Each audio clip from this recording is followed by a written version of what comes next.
Class 12। आज हम इस क्लास में इंटीग्रेशन का जो फर्स्ट एक्सरसाइज 7.1 उसको हम स्टार्ट करेंगे। तो क्वेश्चन नंबर 1 से हम स्टार्ट करेंगे और सारे के सारे क्वेश्चन को हम देखते हुए चलेंगे, तो ध्यान से देखिएगा। तो चलो स्टार्ट करते हैं क्वेश्चन नंबर 1।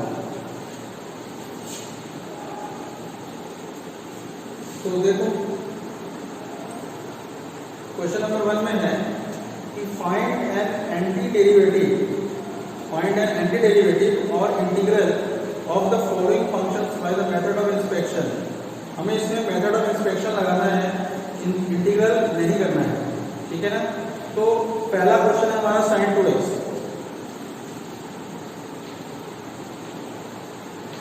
sin 2x, तो अब हमें ये सोचना है कि हमें अगर इसका इंटीग्रेशन चाहिए, integral of sin 2x dx चाहिए है, तो खाली इंस्पेक्शन से हम कैसे बता सकते हैं भाई? हम इस तरीके से सोचें कि हमें क्योंकि sin 2x का इंटीग्रेशन चाहिए, इसका मतलब कोई तो फंक्शन होगा जिसको अगर हम डिफरेंशिएट करें तो हमें ये फंक्शन sin 2x मिलना चाहिए, है ना। तो ये तुम्हें सोचना पड़ेगा कि हम कौन सा फंक्शन ये लें, इस फंक्शन को हम डिफरेंशिएट करें कि हमें वो sin 2x दे दे। तो ये हम थोड़े से भी इंस्पेक्शन से हमें ये पता चल सकता है कि अगर हम -12 cos 2x का अगर हम डिफरेंशिएशन करें तो ये क्या हो जाएगा, -12 तो -12 ही रहेगा, और cos 2x का डिफरेंशिएशन क्या होगा, -2 sin 2x। ये माइनस से माइनस प्लस हो जाएगा, कैंसिल हो जाएगा। फिर ये जो 2 है, ये 2 से ये 2 भी कैंसिल हो जाएगा, तो हमारे पास sin 2x आ जाएगा। यानी कि अगर हम -12 cos 2x को डिफरेंशिएट कर रहे हैं तो हमें sin 2x मिल रहा है। इसका मतलब ये जो sin 2x है, इसका इंटीग्रेशन कितना होगा भाई, -12 cos 2x प्लस c को नहीं बोलना है, ठीक है। इसका जो इंटीग्रेशन होगा वो कितना होगा, -12 cos 2x प्लस c। अब चलो next question number 2। Question number 2 में क्या दिया हुआ है, cos 3x। अब देखो हमें इंटीग्रल ऑफ cos 3x निकालना है, तो अब फिर से बाई इंस्पेक्शन ही है इसमें भी। तो हम ऐसे कौन से फंक्शन को हम डिफरेंशिएट करें, ऐसे किस फंक्शन को हम डिफरेंशिएट करें कि उसका जो आंसर है वो cos 3x आ जाए, ये हमारा मेन एम है। तो अगर हम डिफरेंशिएट करें सपोज sin 3x को, अगर हम dx और sin 3x करें तो ये कितना आ जाएगा, 3 cos 3x, है ना। अगर हम ये दोनों तरफ का इंटीग्रेशन करें तो ये इंटीग्रेशन और ये दोनों एंटी हैं, इंटीग्रेशन और डिफरेंशिएशन ये खत्म हो जाएगा, तो बचेगा क्या, sin 3x। और हमें तो सिर्फ cos 3x का इंटीग्रेशन चाहिए, तो ये जो 3 है ये 3 अपॉन में आ जाएगा 1/3 बन, ठीक है। तो ये हो जाएगा 1/3 इंटू sin 3x। तो ये हो गया integral of cos 3x dx। यानी कि जो cos 3x dx का जो इंटीग्रेशन होगा वो कितना होगा भाई, 1/3 sin 3x प्लस c, ठीक है। ये क्वेश्चन नंबर 2 हो गया। Next question number 3।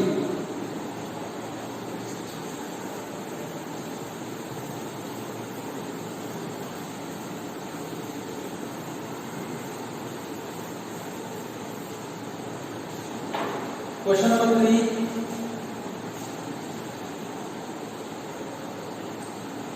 Question number 3 में है e⁻²x, integral of e⁻²x dx।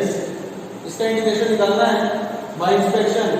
तो हम ये सोचेंगे कि हम किस फंक्शन का डिफरेंशिएशन करें कि हमें e⁻²x मिल जाए। तो देखो भाई, अगर हम d/dx ऑफ e⁻²x करें, डिफरेंशिएशन हम करेंगे इसका e⁻²x का, तो हमें क्या मिलेगा, 2e⁻²x, ठीक है। और अगर हम इसका इंटीग्रेशन कर दें तो ये इंटीग्रेशन और डिफरेंशिएशन दोनों एंटी हैं, अपोजिट है, तो ये खत्म हो जाएंगे।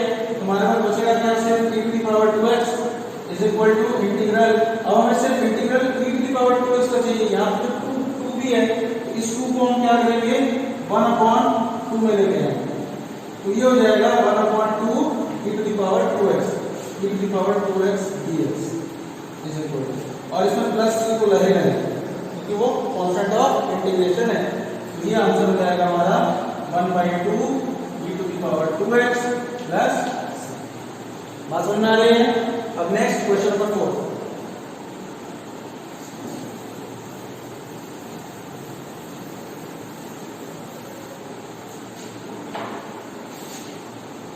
Question number 4, ax plus B whole square, हमें इंटीग्रेशन निकालना है ax plus B whole square dx। अब फिर से हमें ये सोचना है कि हम किस फंक्शन का डिफरेंशिएशन करें कि हमें ax प्लस बी का होल स्क्वायर मिले, ठीक है ना। तो ये थोड़ा सा ही अगर हम सोचें तो हम ये सोच सकते हैं कि अगर हम dy dx of ax plus B का होल क्यूब करें, ax प्लस बी के होल क्यूब का अगर हम डिफरेंशिएशन करें तो ये मिल जाएगा हमें 3a into ax plus B का होल स्क्वायर, ठीक है। अब चूंकि हमें 3ax प्लस बी का होल स्क्वायर चाहिए, उसका इंटीग्रेशन चाहिए, तो ये जो 3a है उसको हम इधर लेके आएंगे, तो 1/3a ये कांस्टेंट है into dy dx of ax plus B का whole cube is equal to ax plus B whole square. अब हम दोनों तरफ इंटीग्रेट कर दें,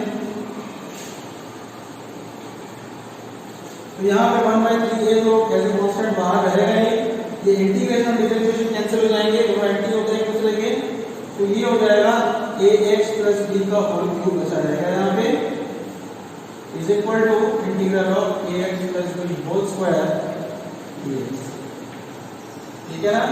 इसका मतलब जो ax plus b whole square dx है उसका आंसर क्या होगा 1/3a ax प्लस b का whole cube 1/3a ax plus b का होल क्यूब और प्लस c भी तो होगा प्लस c, ये हमारा आंसर है।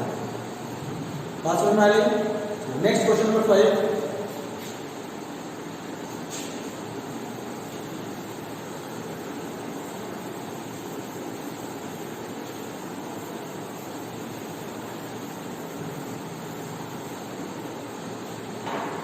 क्वेश्चन नंबर 5, तो देखो इसमें क्या है, sin 2x minus 4 e to the power 3x, sin 2x minus 4 e to the power 3x, हमें इसका इंटीग्रेशन निकालना है। तो ये एक्चुअली हो जाएगा हमारा integral of sin 2x dx minus integral of 4 e to the power 3x dx। Individual integration ले लिया हमने दोनों टर्म्स का, तो अब हम इसका इंटीग्रेशन बाय इंस्पेक्शन निकालेंगे, इसका इंटीग्रेशन बाय इंस्पेक्शन निकालेंगे और फिर दोनों को सब्ट्रैक्ट करेंगे, तो हमारा आंसर आ जाएगा, ठीक है। तो अब sin 2x इंटीग्रेशन के इंस्पेक्शन मेथड से निकालने के लिए क्या करें कि हम ये सोचें कि ऐसा कौन सा फंक्शन है जिसको डिफरेंशिएशन करने पे sin 2x आता हो, तो तुरंत दिमाग में आएगा कि cos 2x है वो फंक्शन, तो dy dx of cos 2x d/2x of cos 2x ये हो जाएगा -2 sin 2x, लेकिन हमें तो sin 2x नहीं चाहिए, इसमें -2 को हम नीचे ले आएंगे, तो ये हो जाएगा -1/2 d/dx of cos 2x is equal to sin 2x, ठीक है। अब हम इंटीग्रल लगा देंगे, तो ये इंटीग्रल हो जाएगा, तो ये हो जाएगा -1/2।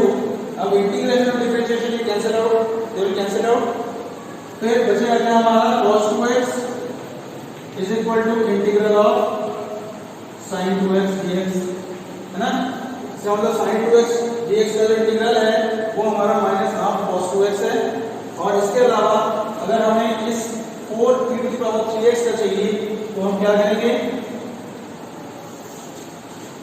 d/dx ऑफ, अगर हम 4 e to the power 3x करें तो ये कितना हो जाएगा 3 into 4 e to the power 3x, ठीक है। 3 into 4 e to the power 3x। तो ये हो जाएगा भाई, हमें तो सिर्फ 4 e to the power 3x का ही इंटीग्रेशन चाहिए, तो हम इस 3 को नीचे ले आएंगे, तो ये हो जाएगा 1/3 dy dx of 4 e to the power 3x is equal to 4 e to the power 3x। दोनों तरफ का अगर हम इंटीग्रेशन कर दें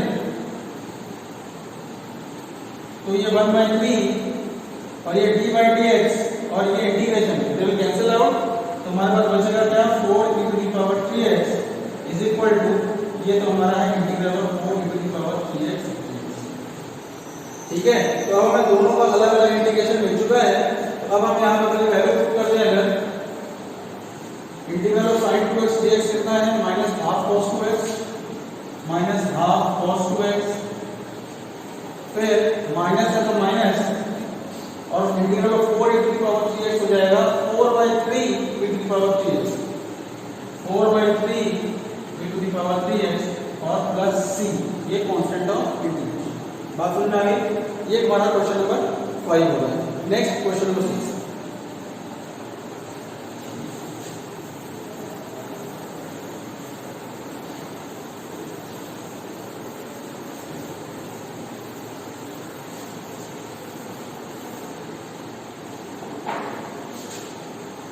क्वेश्चन नंबर 6, तो देखो find the following integrals in exercise 6 to 20। अब मतलब 6 से लेके क्वेश्चन नंबर 20 तक हमें इंटीग्रेशन निकालना है, बाय इंस्पेक्शन अब नहीं है। अब नॉर्मल फॉर्मूला लगा के हम इंटीग्रेशन को सॉल्व करेंगे। ठीक है, तो जैसे पहला क्वेश्चन है integral of 4 e to the power 3x plus 1 dx, 4 e to the power 3x plus 1 dx। इसको सॉल्व करने के लिए सबसे पहले हम अलग अलग कर लेंगे इस इंटीग्रेशन को, तो ये हो जाएगा integral of 4 e to the power 3x plus integral of 1 dx। ठीक है, तो ये हो जाएगा 4 कांस्टेंट बाहर आ जाएगा। अब e to the power 3x का इंटीग्रेशन क्या होगा, e to the power 3x upon 3 और प्लस 1 dx का इंटीग्रेशन x और ये constant of integration plus c। ठीक है, अब next question number 7।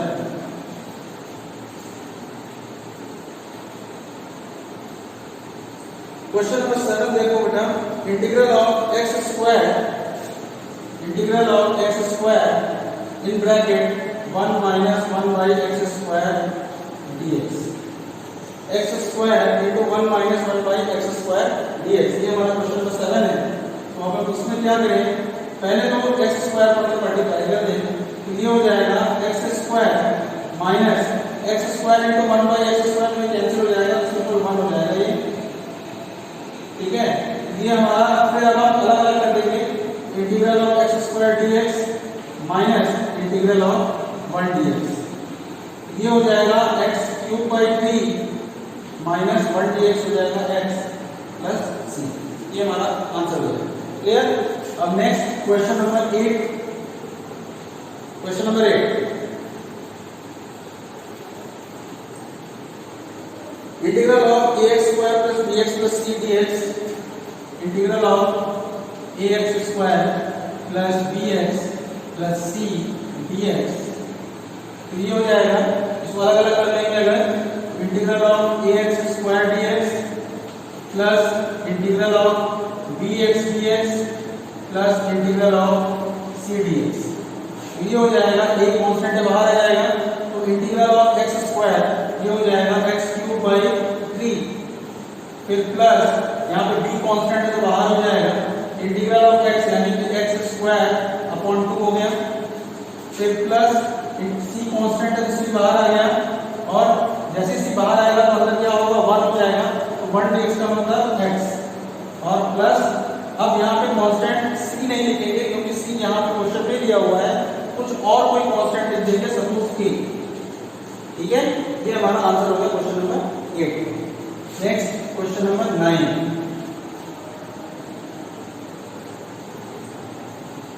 Integral of 2x square plus e to the power x dx, integral of 2x square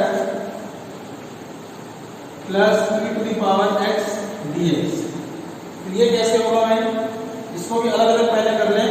तो ये हो जाएगा integral of 2x² dx plus integral of e to the power x dx। तो ये हो जाएगा 2 constant है बाहर हो जाएगा, तो अब इंटीग्रल ऑफ x² ये हो जाएगा x³/3 plus e to the power x का इंटीग्रेशन e पावर x ही होगा और plus constant of integration c। Clear?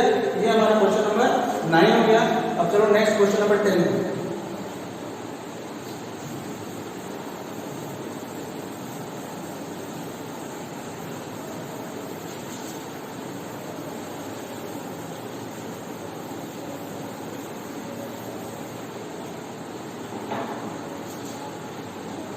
Question number 10,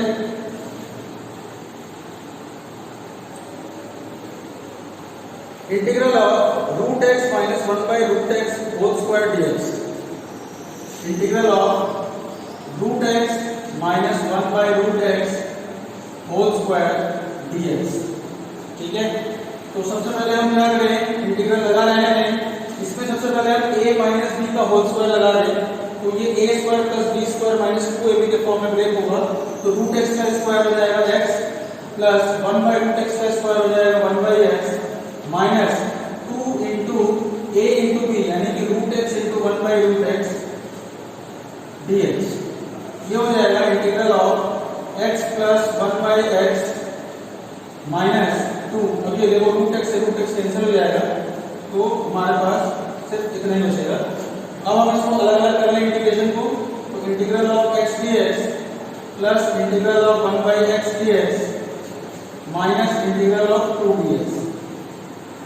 ये हो जाएगा x dx का मतलब x का इंटीग्रेशन कितना होगा, x² 2 प्लस 1/x का क्या होता है इंटीग्रेशन, नेचुरल लॉग x यानी कि ln mod x log x minus integration of 2 dx। तो 2 तो कांस्टेंट है बाहर आ गया, तो फिर 1 dx हो जाएगा x और फिर कांस्टेंट ऑफ इंटीग्रेशन हमारा c। क्लियर है इतना? अब चलो next question number 11।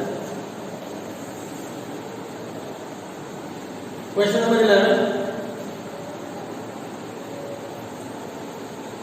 Integral of x³ + 5x², integral of x³ + 5x² - 4 divided by x² dx। x² dx। तो अब हम इसमें सबसे पहले क्या करें, ये जो x² है इसको सबके अपॉन में कर दें इंडिविजुअली।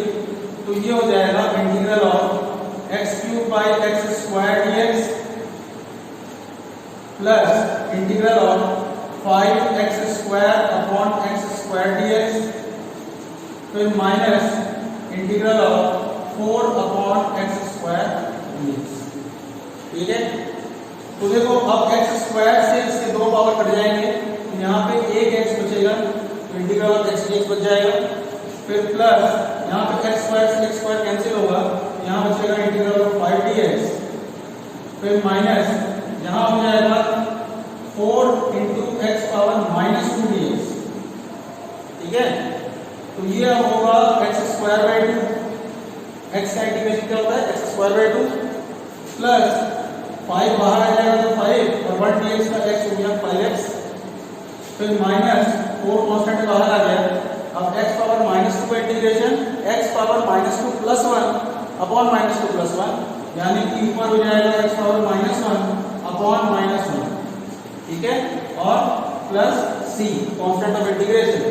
ये हो गया x² 2 plus 5x minus minus हो गया प्लस 4 और x⁻⁻1 यानी कि अपॉन x और प्लस c। तो ये हमारा क्वेश्चन नंबर 11 है। ठीक है, अब चलो next question number 12।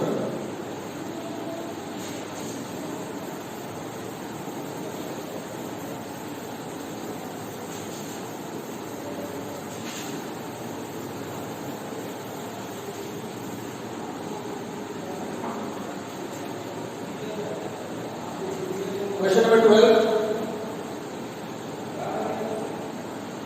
Integral of x³ + 3x + 4, integral of x³ + 3x + 4 divided by √x dx। यही है हाँ ये दिया है, ठीक है। तो अब फिर से हम इसमें क्या करेंगे, इसको इंडिविजुअली सबके अपॉन में लिख लेंगे।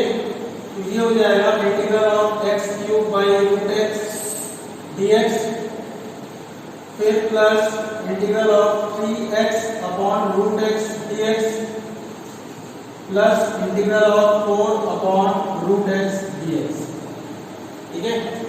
तो अब देखो भाई इंटीग्रल, अब ये रूट एक्स जब ऊपर जाएगा तो x के पावर माइनस हाफ होगा, तो 3 में से जब हम x cube into x power minus half करेंगे तो ये कितना हो जाएगा, x पावर 5/2,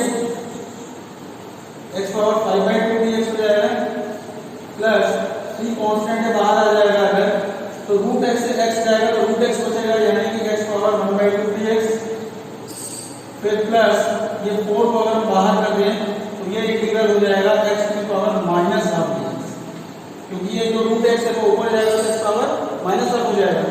अब हम सबका इंटीग्रेशन निकाल लेंगे तो ये हो जाएगा x power n+1 upon n+1 plus 3 x power 1/2 plus 1 upon 1/2 plus 1, फिर plus 4 times x power minus half plus 1 upon minus half plus 1। इसको कौन सा फॉर्मूला लग रहा है भाई, इंटीग्रल ऑफ x की पावर n, और वो क्या होता है x की पावर n+1 अपॉन n+1। तो ये हो जाएगा भाई, नीचे हो जाएगा 7/2, तो ये 2/7 हो जाएगा actually, 2/7 into x to the power 7/2, फिर प्लस ये देखो नीचे यहाँ पे 3/2 होगा तो ये 2/3 होगा, 3 से 3 कैंसिल हो जाएगा, तो यहाँ बचेगा सिर्फ 2 एक्स टू द पावर 3/2, फिर प्लस 1 माइनस 1/2, ये है 1/2, ये 2 ऊपर जाएगा तो ये हो जाएगा 8 x to the power 1 minus 1/2 हो जाएगा हमारा कितना, 1/2, और इसको हम लिख सकते हैं रूट, ठीक है, प्लस c। ये हमारा क्वेश्चन नंबर 12 का आंसर है, clear.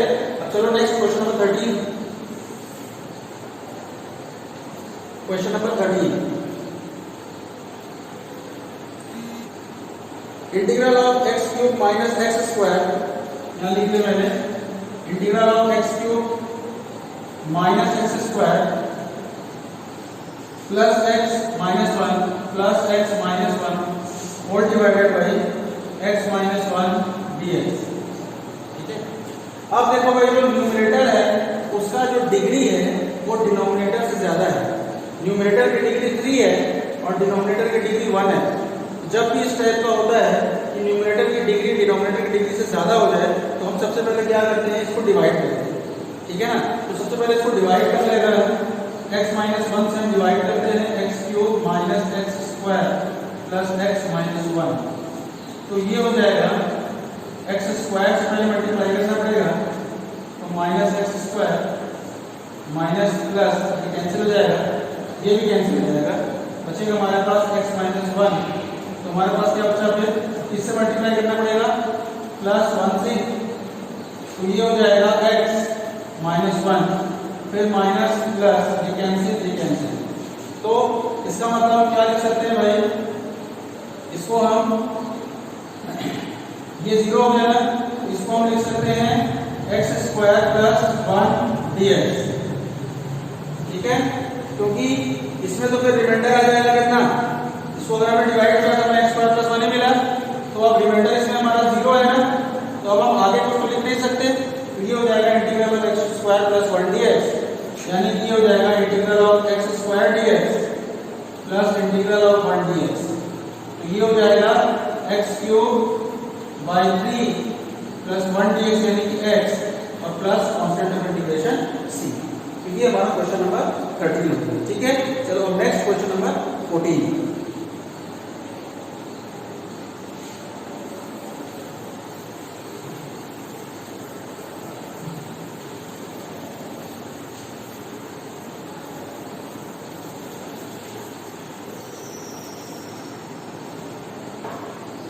Next question number 14,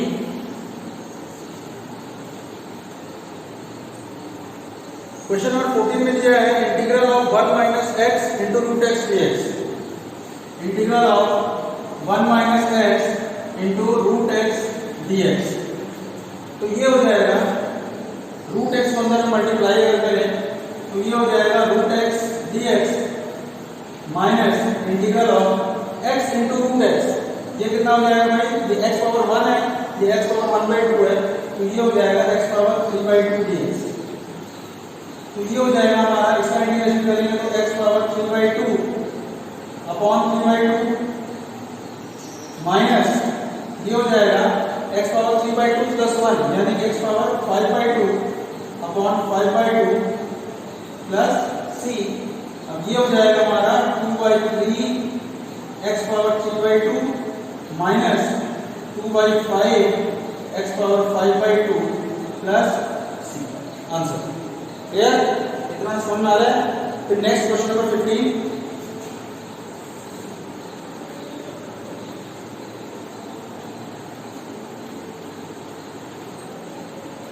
integral of root x 3x square plus 2x plus 3 3x square plus 2x plus 3 dx। तो अब हम क्या करेंगे, इस रूट x को सब में मल्टीप्लाई कर देंगे, तो ये हो जाएगा 3 into x square into root x मतलब पावर 1/2, तो ये हो जाएगा 5/2। फिर प्लस इंटीग्रल ऑफ dx भी तो रहेगा, dx नहीं छोड़ना है भाई, dx बहुत इंपॉर्टेंट है। फिर प्लस 2, अब x इंटू रूट एक्स ये हो जाएगा x पावर 3/2 dx। फिर plus integral of 3 root x यानी कि x पावर 1/2 dx। अब ये हो जाएगा, 3 को हमने बाहर निकाल लिया है, अब x पावर 5/2 का इंटीग्रेशन, तो ये हो जाएगा x power 5/2 plus 1 upon 5/2 plus 1। फिर प्लस इसमें 2 को बाहर निकाल लेंगे, कांस्टेंट देखो x पावर 3/2 का इंटीग्रेशन ये हो जाएगा x power 3/2 plus 1 upon 3/2 plus 1। फिर प्लस कांस्टेंट 3 को बाहर निकाल देंगे, तो ये हो जाएगा x power 1/2 plus 1 upon 1/2 plus 1 और फिर कांस्टेंट ऑफ इंटीग्रेशन c। ठीक है, ये हो गया 3 और 5/2 प्लस 1 यानी कि 7/2, तो इंटू 2/7 हो जाएगा, ये ऊपर हो जाएगा x पावर 7/2 प्लस ये हो गया तुम्हारा 5/2, तो 2 into 2/5 into x power 5/2 plus ये हो गया 3/2, तो ये हो जाएगा 3 into 2/3 x power 3/2 plus c। तो 3 इंटू 2 हो गया 6/7 x power 7/2 plus 2 into 2 4/5 x to की पावर 5/2। यहाँ पे 3 से ये 3 कैंसिल हो जाएगा, तो plus 2 into x power 3/2 plus constant of integration c। ठीक है, तो एक बार देख लो भाई,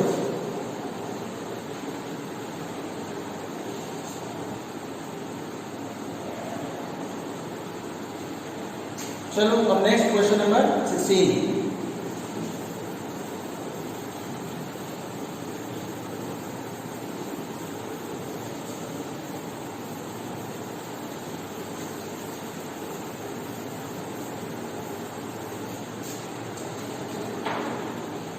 क्वेश्चन नंबर 16, तो अब इसमें देखो मैं इंटीग्रल ऑफ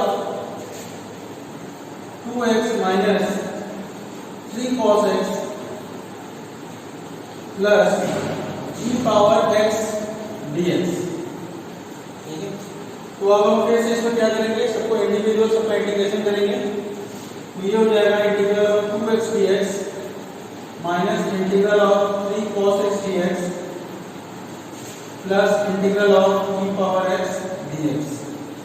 तो ये हो जाएगा 2 into x square by 2 minus 3 into integral of cos x होता है sin x plus e power x integration e power x plus constant of integration c। यहाँ पे 2 से 2 कैंसिल हो जाएगा, हमारे पास बचेगा क्या, x square minus 3 sin x plus e power x plus c। Answer clear. अब next question number 17। Question number 17 देखते हैं। Integral of 2x square minus 3 sin x plus 5 root x dx। ठीक है, ये सबका इंटीग्रेशन करना है। तो हम इंडिविजुअल सबका इंटीग्रेशन ले लें, यानी कि 2x square dx minus integral of 3 sin x dx plus integral of 5 root x dx। Clear? तो ये हो जाएगा 2 कांस्टेंट बाहर आ गया। अब x स्क्वायर का इंटीग्रेशन हो जाएगा x क्यूब बाई 3, फिर माइनस 3 कांस्टेंट बाहर आ गया। अब integral of sin x minus cos x होता है, तो ये जो बाहर वाला माइनस है इसको प्लस बना देगा, प्लस 3 cos x हो गया और फिर प्लस 5। अब ये जो रूट x है यानी कि x पावर 1/2 है, इसका जब हम इंटीग्रेशन करेंगे तो क्या आ जाएगा x पावर 3/2 अपॉन 3/2। ये हो जाएगा 2/3x cube plus 3 cos x plus ये 2 ऊपर जाएगा तो 5 into 2 यानी कि 10 हो जाएगा अपॉन 3 और x पावर 3/2 और फिर constant of integration c। Clear? अब चलो next question number 18।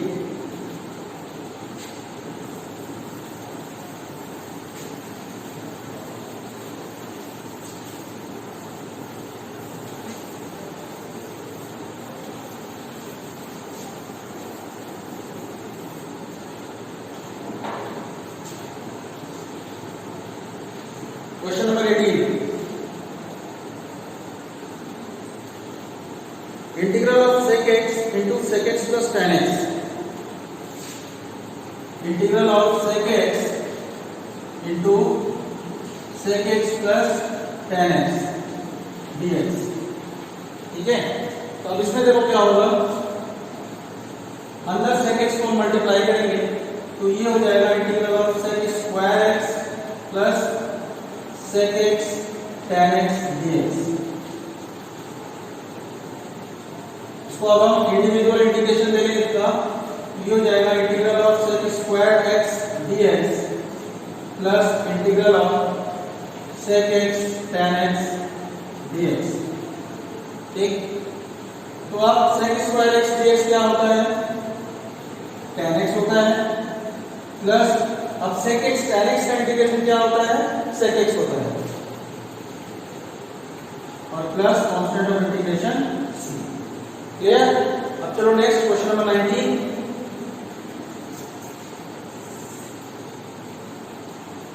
Question number 19,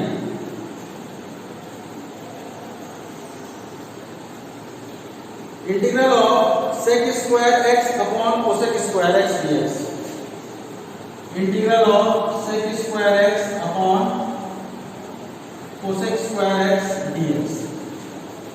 अब इसमें हम क्या करेंगे, देखो इंटीग्रल ये जो sec स्क्वायर x है इसको हम 1 अपॉन cos स्क्वायर x कर दें, और ये जो cosec स्क्वायर x है इसको हम 1/sin स्क्वायर x कर दें। तो ये cosec square x 1/sin square x होगा और ये sin स्क्वायर x चला जाएगा ऊपर dx। तो यहाँ पे ये हो जाएगा sin square x upon cos square x यानी कि tan स्क्वायर x dx। अब हम tan स्क्वायर x को आइडेंटिटी से क्या लिख सकते हैं, sec स्क्वायर x माइनस 1, क्योंकि हमें मालूम है कि sec square x minus tan square x equal to 1 होता है, तो वहां से हम tan स्क्वायर x की वैल्यू क्या निकाल सकते हैं, sec स्क्वायर x माइनस 1। अब हम इसको इंडिविजुअल इंटीग्रेशन ले लें तो ये हो जाएगा integral of sec square x dx minus integral of 1 dx।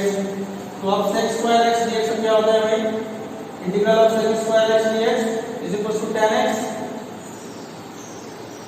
ठीक है, माइनस 1 dx इंटीग्रेशन x और plus constant of integration c। ठीक है, एक बार देखो, ये क्वेश्चन नंबर 19 हो गया।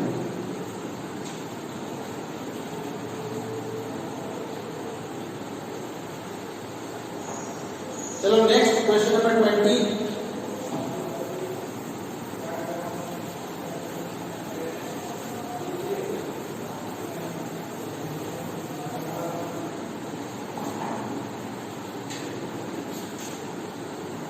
क्वेश्चन नंबर 20, इसमें दिया हुआ है integral of 2 minus 3 sin x, integral of 2 minus 3 sin x upon cos square x dx, है ना।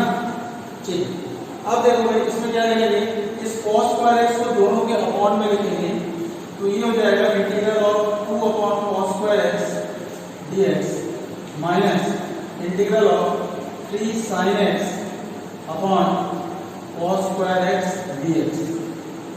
तो ये हो जाएगा integral of 2 cos square x ऊपर जाएगा तो sec स्क्वायर x हो जाएगा माइनस इंटीग्रल 3, अब cos स्क्वायर x को हम cos x into cos x लिखें और एक sin x upon cos x मिलके हो जाएगा tan x और एक 1 अपॉन cos x मिलके हो जाएगा sec x। तो यहाँ पर हो जाएगा sec x into tan x dx। अब इसके बाद कांस्टेंट बाहर आ गया, तो अब sec स्क्वायर x का integration tan x minus 3 constant तो बाहर आ गया, अब sec x tan x का इंटीग्रेशन sec x होता है, ठीक है, plus constant of integration c। बात समझ आ गया। अब next question number 21। Question number 21 देखोगे, the anti derivative of root x plus 1 by root x equals, हमें एंटी डेरिवेटिव बताना है। एंटी डेरिवेटिव का मतलब ही इंटीग्रल होता है, तो integral of root x plus 1 by root x dx ये हमें चाहिए। तो देखो भाई अब हम क्या करेंगे, इसको इंडिविजुअल इंटीग्रेशन ले लें, यानी कि integral of root x dx plus integral of 1 by root x dx। तो अब ये integral of root x dx plus integral of, ये रूट x ऊपर जाएगा तो ये हो जाएगा x power minus half dx, ठीक है। तो अब ये रूट x का मतलब तो पावर हाफ ही हुआ, इसको हटाकर 1/2 लिख सकते हैं, ठीक ना। अब हम इसमें x पावर 1 का फॉर्मूला लगा दें, तो ये हो जाएगा x power 3/2 upon 3/2 plus x power minus half plus 1, यानी कि ये प्लस 1/2 हो जाएगा और नीचे भी 1/2 हो जाएगा, ये ऊपर हो जाएगा और प्लस कांस्टेंट ऑफ इंटीग्रेशन तो रहेगा ही c, तो ये 2/3 x पावर 3/2 प्लस ये 2 ऊपर चला जाएगा x पावर 1/2 प्लस c, ये हमारा आंसर होगा। क्लियर। अब last question, question number 22।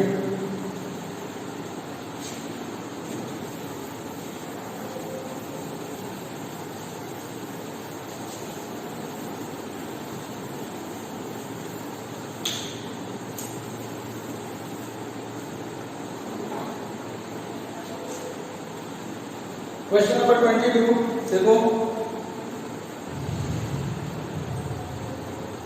If d by dx of fx is equal to, अब एक फंक्शन का डिफरेंशिएशन दिया हुआ है, if d by dx of fx is equal to, हमें दिया है 4x cube minus 3 upon x to the power 4 such that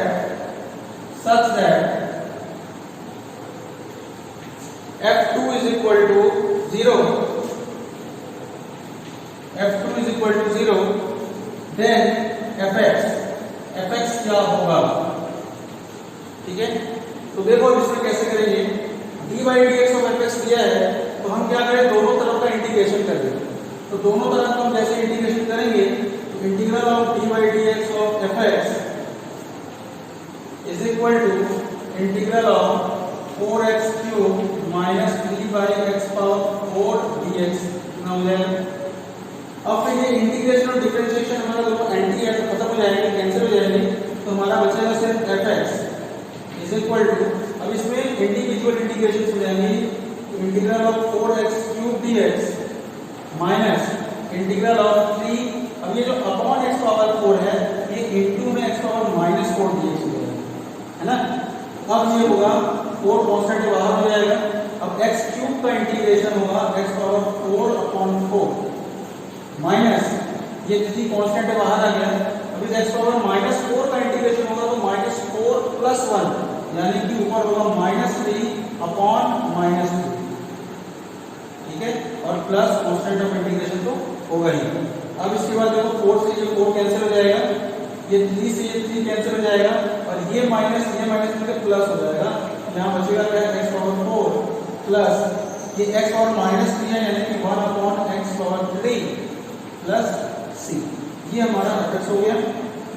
इसके अलावा हमें c की वैल्यू भी कैलकुलेट करनी है। अब c की वैल्यू कैलकुलेट करने के लिए हमें ये कंडीशन दिया हुआ है कि f2 की वैल्यू 0 है, यानी कि अब जो ये हमारा fx आया है इसमें हम x की जगह पे अगर 2 रख दें तो ये हमारा f2 हो जाएगा, और ये f2 को हम 0 कर देंगे और यहाँ पे x की जगह पे 2 रख दें तो हमें c की वैल्यू मिल जाएगी।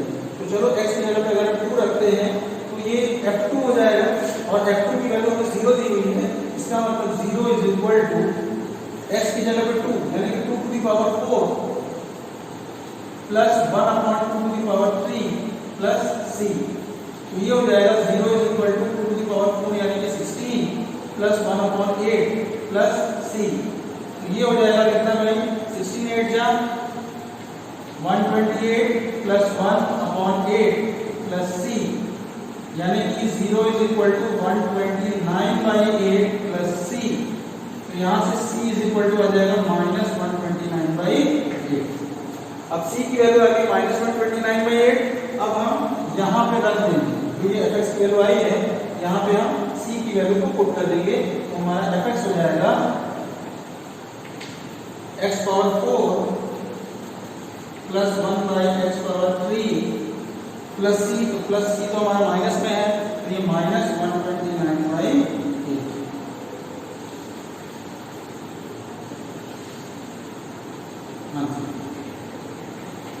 ठीक है, तो चलो इस तरह से हमारा जो ये पहला एक्सरसाइज 7.1 वो हमने आज खत्म कर दिया है। उम्मीद है समझ में आया होगा। तो अब जो मेरी नेक्स्ट क्लास होगी उसमें हम इसके आगे के एक्सरसाइज की बात करेंगे। ठीक है, चलो ऑफ करते हैं।